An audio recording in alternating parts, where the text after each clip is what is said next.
Hi everyone, this is part 2 of topic 9.2 where we're going to see electrolysis. So we have already seen voltaic cells. So we have seen that the voltaic cell consists of two metals where the reactive metal will be the anode and the less reactive metal will be the cathode, and where you have the formation of electricity. So you have chemical energy converted to electrical energy. Now, in the electrolytic cell, you're going to have electrical energy, which is going to be converted to into chemical energy. So, electrical energy is going to be supplied by a battery. So, you have a battery in electrolytic cells.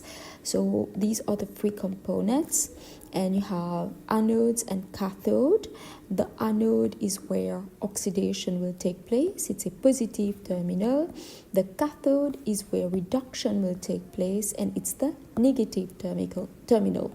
So the anode is connected to the positive part of the battery, and the cathode is connected to the negative part of the battery.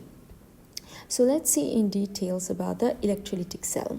So you have an electrolyte. So the electrolyte will consist of a molten or ionic or aqueous ionic compound, and it conducts electricity due to the motion of ions. And it can be in the molten state, which means in the liquid state, or it can be in solution, which means dissolved in water. Cations will always move towards cathode, while anions will always move towards anode. The Cow rule still applies, where cathode undergoes reduction and anode undergoes oxidation. We have electrodes. The electrodes, they are made of graphite, platinum, or metal. You can have reactive or unreactive electrodes. For SL, we're going to be considering only unreactive electrodes. You also have a battery. The positive terminal is connected to the anode. So the anode is going to attract anions. Anions are negatively charged.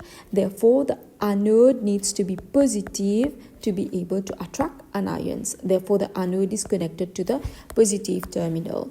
The cathode is going to attract cations. Cations are positive. Therefore, the anode needs to be the cathode needs to be negative. Therefore, the cathode is connected to the negative terminal of the battery.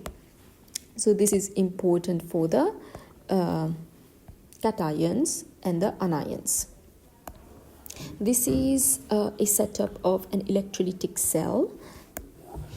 So you have the battery over here. So you can show the battery like this, or you can show it like this.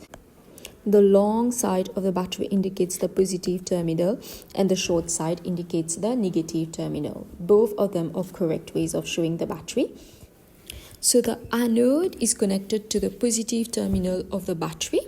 So the anode is itself positive.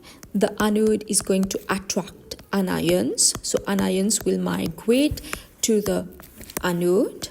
Anions are negative. They will migrate to the anode. And cations will migrate to the cathode.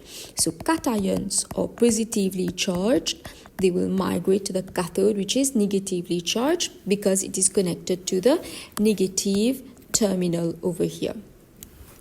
Now, in contact with the electrodes, you have the electrolyte.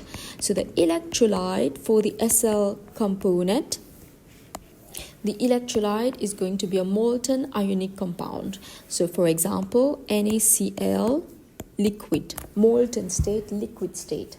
So here what will happen, the electrolyte is going to provide the ions.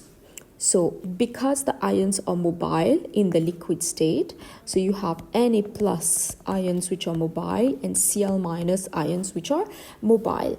The Na plus ions, they are the cation, so they are going to migrate to the cathode. So you have Na plus that migrates to the cathode. Cl minus anions will migrate to the anode. So you have Cl minus at the anode. at the cathode, according to the Carroll rule, at the cathode you have reduction that takes place. So reduction takes place, you have Na plus. Reduction is gain of electrons, so Na plus gains electrons to form Na, the element.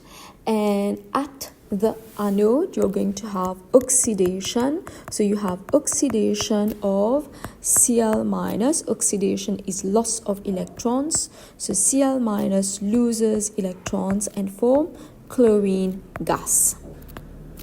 So this is liquid and this is gas. What you will observe is you have the bubbles of gas which is formed at the anode, and you will see the pale yellowish green gas which is produced at the anode, which shows the formation of chlorine.